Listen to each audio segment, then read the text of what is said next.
کون شہید قرار دیا جائے گا؟ کیا مسلح فورسز یا مسلح مجاہدین؟ انڈیا عرب امارات کے ساتھ معاہدہ کیا ہے $200 ارب سالانہ تجارت کا۔ امریکہ بھارت کے خلاف ہے تو یو نے بھارت کے ساتھ معاہدہ کر کے امریکی پالیسیوں سے انحراف کیا۔ پاکستان اور امریکہ کے جتنے بھی اتحادی ہیں ان سب کے لیے ایک بہت بڑا تھپیڑا ہے، چپیڑ ہے اگر ان کو سمجھ آ جائے تو۔ 200% ٹیرف میں کسی بھی طرح سے فرانس کی مصنوعات وہ کمپیٹ نہیں کر پائیں گی امریکہ یا دیگر یورپین ممالک میں خرید و فروخت کے حوالے سے۔ کینیڈا نے امریکہ کے ورلڈ آرڈر، اس کے حکم کو جوتے کی نوک پر رکھتے ہوئے چائنا کا دورہ کیا اور چائنا کے ساتھ نہ صرف تجارتی معاہدہ تو کر لیا ہے، منظر عام پر آ گیا ہے، لیکن ان قریب ان کے ساتھ دفاعی معاہدے اور دیگر اسٹریٹجک چیزیں بھی جائیں گی۔ حرمین اور شریفین کے جو سیکیورٹی ہے وہ پاکستان نے سنبھال لی ہے، پاکستانی فورسز نے سنبھال لی ہے۔ بھارت یو ای کے ساتھ دفاعی معاہدہ کرنے جا رہا ہے اور پاکستان پر دوبارہ حملہ کرنے کے مضمون مقاصد لیے ہوئے کوششیں کر رہا ہے، پلاننگ بھی کر رہا ہے۔ انڈیا نے ایک ڈیزائنر ہیں، ڈریس ڈیزائنر، ان کے ڈیزائن کیے ہوئے تھے، ان کو پہلے آرڈر کیا گیا تھا۔ انڈیا اور انڈیا سے تعلق رکھنے والے بزنس مین کمیونٹی کے ان لوگوں نے شادی میں شرکت کی، یہ افواہیں بھی موجود ہیں۔ آپ کا بچہ ہیلمٹ نہیں پہنتا اور وہ جیل جائے گا، آپ ون ڈش کی خلاف ورزی کرتے ہوئے آپ کو کوئی نہیں پوچھے گا۔ غریب کا ولیمہ ہے تو 2 ڈشیں بن گئی ہیں، شادی ولیمہ بھی تہس نہس کر دیا اور پرچہ اور دلہا صاحب جیل میں ہوتا ہے، آپ کے بچے نہیں ہوتے، تو یہ یقیناً باتیں ڈسکس تو ہوں گی نا۔ کہ مریم اورنگزیب کی سرجری کے بارے میں، اس کے بارے میں آپ ہمیں کچھ بتائیں۔ دیکھیں یہ خبر تو نہیں، یہ تو آپ نے چٹکلا چھوڑ دیا ہے، اور یہ چٹکلا اس کا جواب خواتین کی سرجری و خواتین بہتر بتا سکتی ہیں۔ اب وہ مریم نواز سے بہت زیادہ متاثر ہیں، جو کچھ مریم نواز صاحبہ کرتی ہیں وہ بھی چاہتی ہیں کہ میں بھی ویسے ہی کروں، وہ بھی گڈ لکنگ نظر آنا چاہتی ہیں۔ ہر انسان کا دل ہے، جی چاہتا ہے کہ وہ گڈ لکنگ نظر آئے، تو اس کا رائٹ بنتا تھا، اس نے بھی بیرون ملک جا کے اپنی جو سرجری کروائی ہے۔ اب وہ سمارٹ ہو گئی ہیں بہت زیادہ، پہلے سے زیادہ، بالکل سمارٹ ہوئی ہیں۔ جی ناظرین، آج ہم بات کریں گے تیزی سے بدلتے ہوئے بین الاقوامی منظرنامے کی، امریکی مظالم سے نجات کے لیے مختلف ممالک کے اقدامات کی۔ ہمارے ساتھ بات کرنے کے لیے موجود ہے سینئر صحافی یاسین لق صاحب۔ سر آپ خیریت سے ہیں؟ جی الحمدللہ میں ٹھیک ہوں، آپ سنائیں آپ ٹھیک ہیں؟ الحمدللہ۔ جی سر، آج آپ ہمیں بتائیں امریکہ کے بڑھتے ہوئے مظالم کی، یورپ و عرب کی بدلتی ہوئی پالیسیوں کے بارے میں آپ ہمیں بتائیں۔ جی امریکہ کے بڑھتے ہوئے مظالم اور جو تسلط ہے بین الاقوامی سطح پر، جسے ورلڈ آرڈر کا نام دیا گیا تھا، اس سے آلموسٹ جو بین الاقوامی ممالک ہیں، نہ صرف مسلم بلکہ غیر مسلم بھی اس سے بہت تنگ ہیں، اور انہوں نے اپنی تنگ ہونے کا اظہار برملا کرنا شروع کر دیا ہے۔ بیشتر ممالک نے اپنی جو خارجہ پالیسی تھی ان میں تبدیلی لائی ہے۔ ان کو تبدیلی کو دیکھتے ہوئے ہمارے پڑوسی ملک بھارت، جو کہ ہمارا دشمن ملک ہے، بھارت نے عرب ممالک یا امریکی کمپنیوں سے مہنگا پیٹرولیم مصنوعات خریدنے سے صاف انکار کیا۔ آپ دیکھیں اس بات کو 2 سال سے زیادہ ہو گئے، جس کی وجہ سے امریکہ بھارت کے خلاف ہو گیا اور بھارت کے مختلف اس نے اس کے اوچت کنڈے استعمال کرتے ہوئے بھارت کو تنگ کرنا شروع کر دیا۔ خیر بھارت کو تنگ کرنا تو ہمارے مفاد میں اچھی بات ہے۔ اب ہوا یہ ہے کہ انڈیا عرب امارات کے ساتھ معاہدہ کیا ہے $200 ارب سالانہ تجارت کا، جی بالکل، جو کہ پاکستان اور عرب امارات کی جو تجارت ہے وہ 10 سال میں بھی $200 ارب تک نہیں پہنچ سکتی، نہ پہنچ رہی ہے۔ تو مسلم ممالک نے ایک پاکستان اور دیگر مسلم ممالک کی پیٹھ میں جو چھرا گھونپا ہے، وہ مسلم ممالک کی بجائے اس نے غیر مسلم ملک کے ساتھ تجارتی معاہدہ $200 ارب کا کیا ہے۔ یہ انحراف یو ای نے بھی امریکی پالیسیوں کے خلاف کیا۔ امریکہ بھارت کے خلاف ہے تو یو ای نے بھارت کے ساتھ معاہدہ کر کے امریکی پالیسیوں سے انحراف کیا۔ بھارت نے امریکہ یا امریکی دوست ممالک کے ساتھ معاہدہ کرنے کی بجائے جو ملک اس کے مفاد میں تھا بہتر تجارت کے حوالے سے، بغیر امریکہ کی اجازت کے اس نے یو ای کے ساتھ معاہدہ کیا، اور یہ معاہدہ $200 ارب سالانہ تجارت کا ہے۔ یہ چھوٹا موٹا معاہدہ نہیں ہے، یہ امریکہ، پاکستان اور امریکہ کے جتنے بھی اتحادی ہیں ان سب کے لیے ایک بہت بڑا تھپیڑا ہے، چپیڑ ہے اگر ان کو سمجھ آ جائے تو، جس کی وجہ سے نہ صرف پاکستان، خلیجی ممالک، ایشیائی ممالک، چائنا، بھارت کا منظرنامہ چینج ہو رہا ہے، بلکہ براعظم امریکہ کا بھی منظرنامہ بڑی تیزی سے چینج ہو رہا ہے۔ آپ دیکھیے آنے والے دنوں میں ہونے کیا جا رہا ہے، اور بھارت کے حوالے سے جو خبریں چل رہی ہیں عرب ممالک کے ساتھ، سعودی عرب کی ریسنٹلی عرب ممالک کے ساتھ ہونے والی جو تنازع تھا، جو ان کے بحری جہازوں کو واپس موڑ دیا گیا اور وہ کچھ اسلحہ لے کے جو خارجی تھے، ان کا خدشات تھا کہ یہ اسلحہ خارجیوں کو سپلائی کرنے کے لیے لے جایا جا رہا ہے، وہ کنسائنمنٹ کینسل ہوئی، جو بحری جہاز تھے ان کو واپس بھیجا گیا، جس کا عرب امارات کو بہت دکھ تھا۔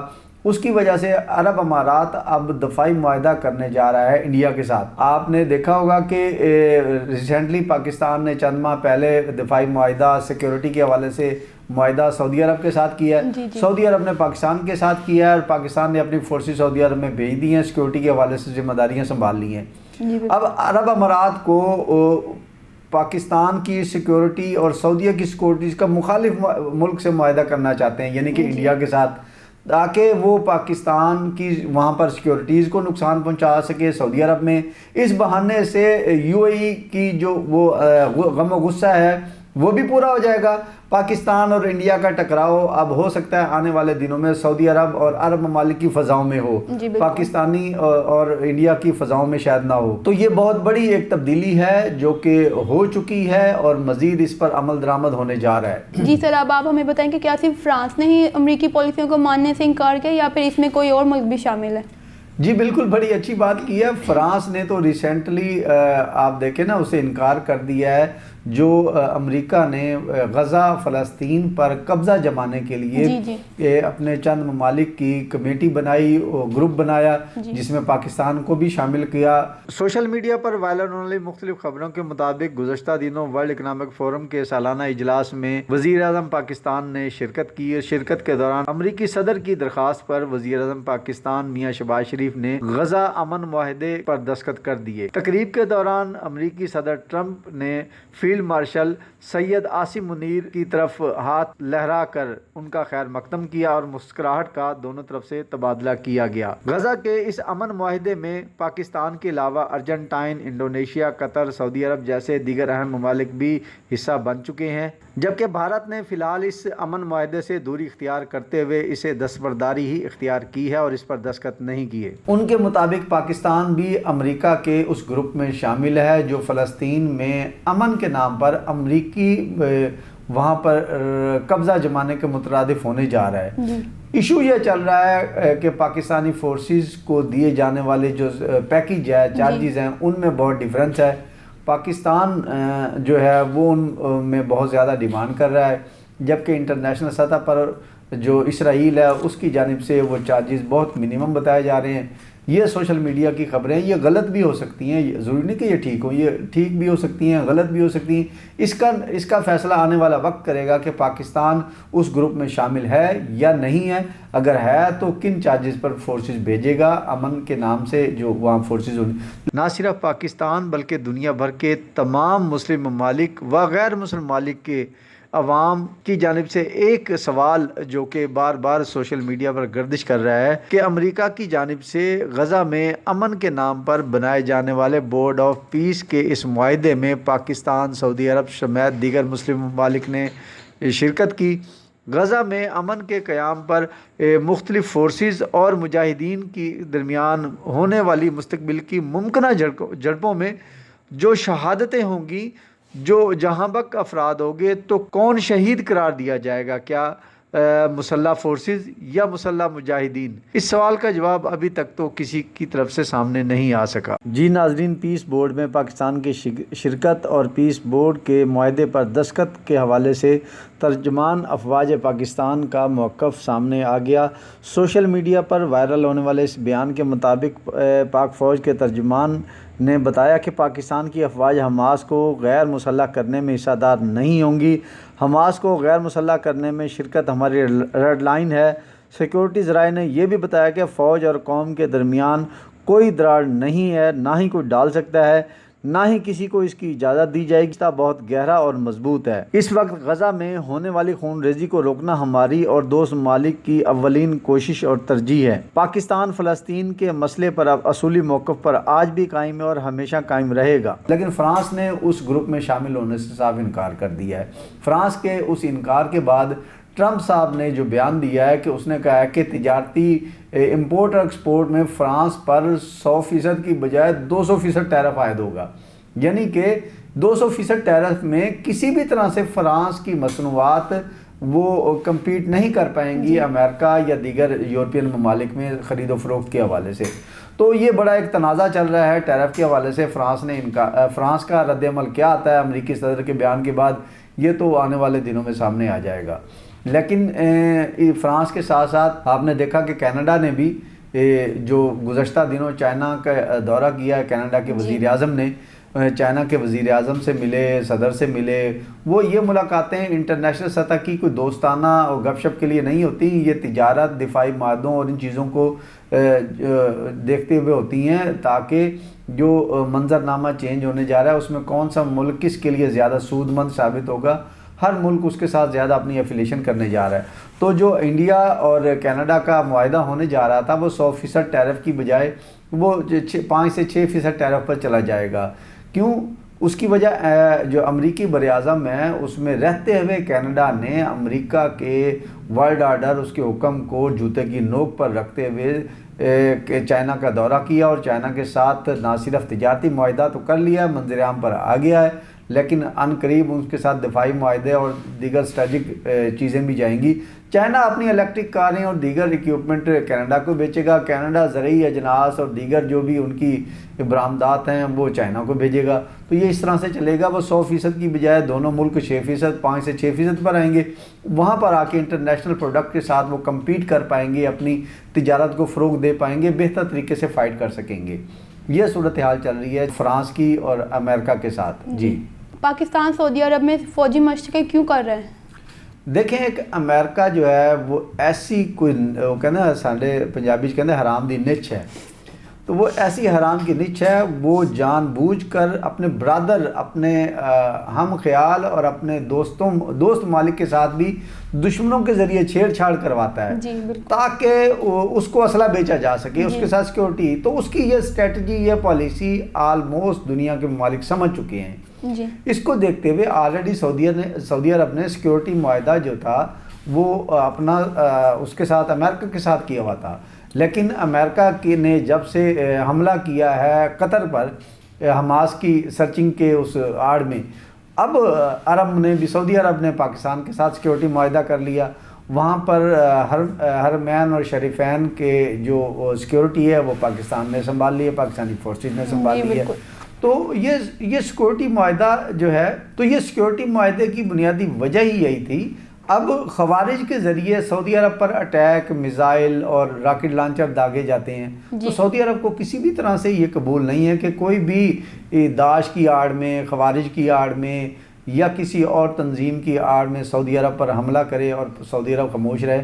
تو پاکستان کے ساتھ جو مل کر سیکورٹی معاہدہ کیا گیا ہے، ریسنٹلی پاکستانی ایجنسیز کو بھی علم ہو گیا تھا کہ بھارت یو ای کے ساتھ دفاعی معاہدہ کرنے جا رہا ہے، تو یو ای کو اور امریکہ کو، خارجیوں کو ایک بہترین میسیج دینے کا ایک ہی ذریعہ تھا کہ وہ فوجی مشقیں کی جائیں، وہاں پر اپنی پاور شو کی جائے کہ پاکستان کے ساتھ کیا پاور ہے۔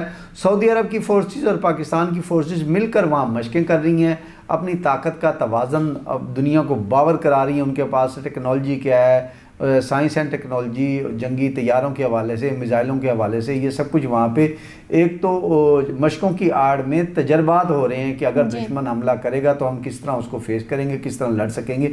تو یہ بہترین حکمت عملی ہے جو اس وقت پاکستانی حکومت چل رہی ہے اور بہت کامیاب جا رہی ہے انٹرنیشنل لیول پر۔ جی سر، آج کل سوشل میڈیا پہ بہت خبر وائرل ہو رہی ہے کہ جو ہماری وزیر اعلیٰ پنجاب ہے، ان کے بیٹے جنید صفدر کی شادی کے بارے میں آپ ہمیں کچھ بتائیں۔ جی، جنید صفدر کی یہ دوسری شادی ہے۔ آپ کو معلوم ہے کہ 1 سال پہلے ان کی شادی ہوئی تھی، جی بالکل، وہ بھی ایک فیملی کے ساتھ، جو کہ چند ماہ نہیں چلی تھی، چند ماہ بعد علیحدگی ہوگی، دونوں میں بھی طلاق تک بات پہنچے، طلاق ہو چکی تھی۔ تو مریم نواز، ظاہر ہے ہر خاتون ماں باپ کو جلدی ہوتی ہے اپنے بچوں کی شادیوں کے حوالے سے، تو مریم نواز صاحبہ بڑی کوشش سے تھیں کہ اچھی فیملی میں ان کی شادی ہو سکے۔ سو اس کوشش کو، سوچ کو پایا تکمیل تک پہنچاتے ہوئے یہ شادی کروائی گئی۔ اس شادی میں یہ شادی، اب یہ جو بڑے گھروں کی شادیاں ہوتی ہیں یہ بین الاقوامی میڈیا پر چرچے اس وجہ سے ہوتے ہیں، ان شادیوں میں غیر معمولی قسم کی حرکات اور سکنات اور ڈسیزن اور چیزیں سامنے آتی ہیں۔ جی اب اس شادی میں 2 سے 3 چیزیں ایسی ڈسکس ہو رہی ہیں۔ ایک تو پاکستان اور انڈیا کی ریسنٹلی جھڑپ کے اندر جو انڈیا کو عبرتناک شکست ہوئی ہے، جی انڈیا اپنی شکست کے زخم چاٹ رہا ہے اور پاکستان پر دوبارہ حملہ کرنے کے مضمون مقاصد لیے ہوئے کوششیں کر رہا ہے، پلاننگ بھی کر رہا ہے۔ تو ایسے حالات میں انڈیا سے آنے والے جو مہمان ہیں یا بھارت سے تعلق رکھنے والے جو مہمان ہیں وہ ہمارے سیکورٹیز اور ان کے لیے ویسے بھی کوئی اچھی بات نہیں ہے کہ جس ملک کے ساتھ آپ کی دشمنی چل رہی ہو آپ اس ملک کے افراد کو اپنے گھر مہمان کے لیے بلائیں، وہ اور انڈیا تو ہمارا ازلی دشمن ہے۔ دوسری طرف سب سے زیادہ جو قابل ذکر بات ہے، جو ملبوسات مریم نواز، ان کی بیٹی اور ان کے باقی دیگر اہل خانہ نے پہنے گئے تھے، وہ سوشل میڈیا پر جو چلنے والی خبریں ان کے مطابق وہ انڈیا نے ایک ڈیزائنر ہیں، ڈریس ڈیزائنر، ان کے ڈیزائن کیے ہوئے تھے، ان کو پہلے آرڈر کیا گیا تھا۔ آپ کو پتہ ہے کہ جو امبرائڈ قسم کی ہوتی ہے ڈریسنگ، اس پہ بہت ٹائم لگتا ہے بنانے میں، تو وہ آرڈر دے کر بنوائے گئے تھے، منگوائے گئے، پہنے گئے، استعمال کیے گئے۔ پھر انڈیا اور انڈیا سے تعلق رکھنے والے بزنس مین کمیونٹی کے ان لوگوں نے شادی میں شرکت کی، یہ افواہیں بھی موجود ہیں۔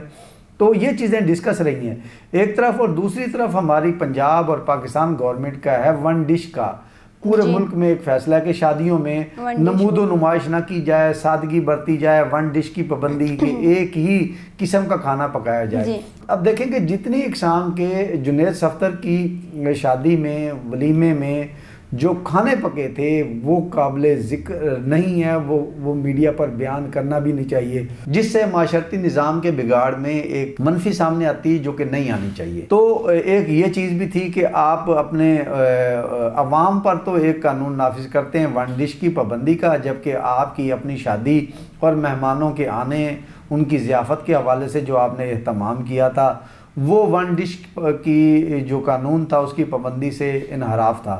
تو پاکستان میں جو 2 طبقاتی نظام چل رہا ہے اس کی ڈسکس ہے، پوری دنیا میں ہے، تو اس پر آپ نے ایک اس شادی میں ون ڈش کی پابندی سے انحراف کرتے ہوئے اور نمود و نمائش میں اربوں روپے لگاتے ہوئے اس پر ایک مہر ثبت کر دی ہے کہ آپ ان قوانین کو نہیں مانتی، ان کے بچے، ان کی فیملی نہیں مانتے، انہوں نے اپنی مرضی سے کیا کیونکہ وہ حکمران ہیں، ان کا کون کچھ بگاڑ سکتا ہے، وہ کچھ بھی نہیں بگاڑ سکتے۔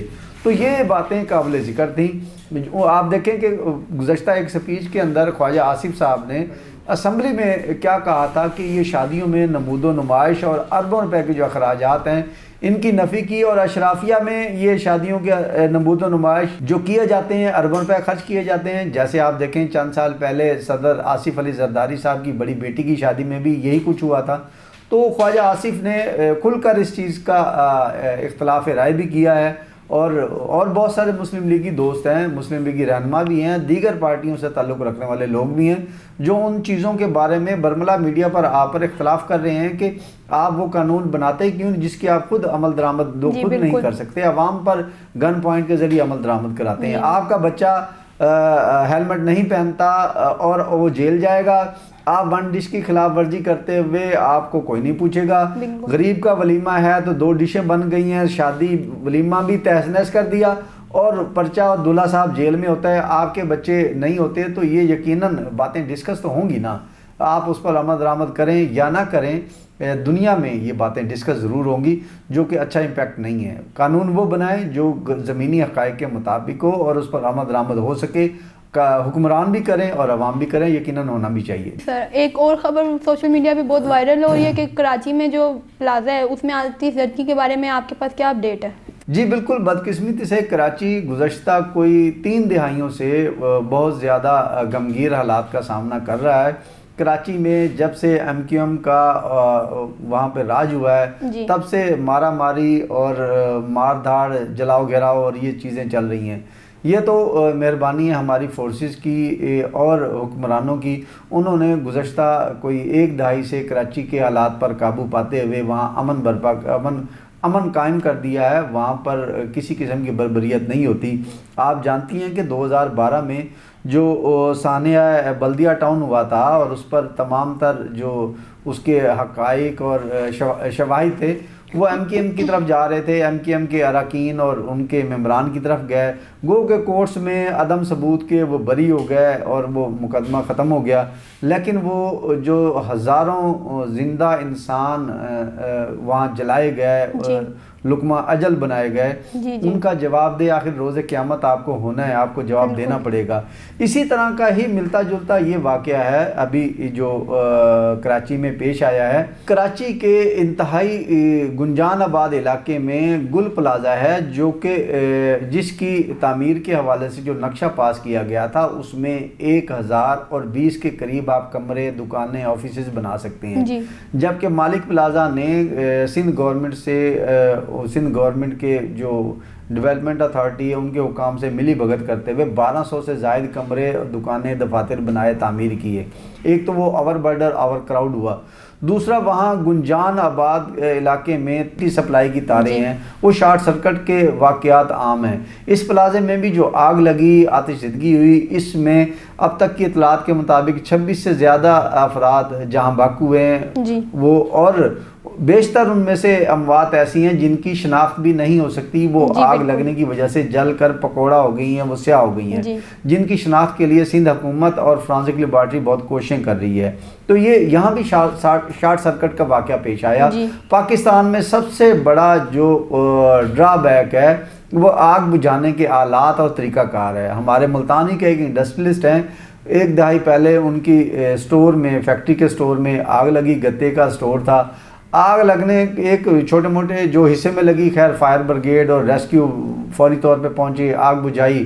تو میری ان سے ملاقات ہوئی، انہوں نے بتایا کہ اتنا نقصان ہماری آگ نے نہیں کیا جتنا ہمارے فائر بریگیڈ اور آگ بجھانے والے ریسکیو والوں نے کیا۔ میرے سوال پر انہوں نے بتایا بھی یہ کیوں، انہوں نے بتایا بھی آگ سے تو 100 ہمارے گتے جلے تھے، جبکہ آگ بجھانے سے جس مقدار میں وہاں پر پانی تھرو کیا گیا، پھینکا گیا، پورے سٹور کا گتا ہی نکارا ہو گیا۔ تو پاکستان میں آگ بجھانے کی ایک ہی ٹیکنالوجی ہے، وہ پانی کے ذریعے۔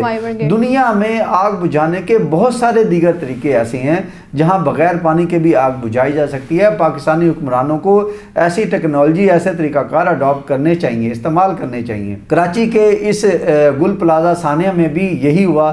ایک تو ریسکیو اور فائر بریگیڈ بہت لیٹ پہنچے، گنجان آباد علاقہ تھا، وہاں ان تک رسائی ذرا آسانی نہیں تھی۔ دوسرا، آگ بجھانے کے لیے صرف ہی ایک ہی طریقہ استعمال کیا گیا، پانی کے چھڑکاؤ کا۔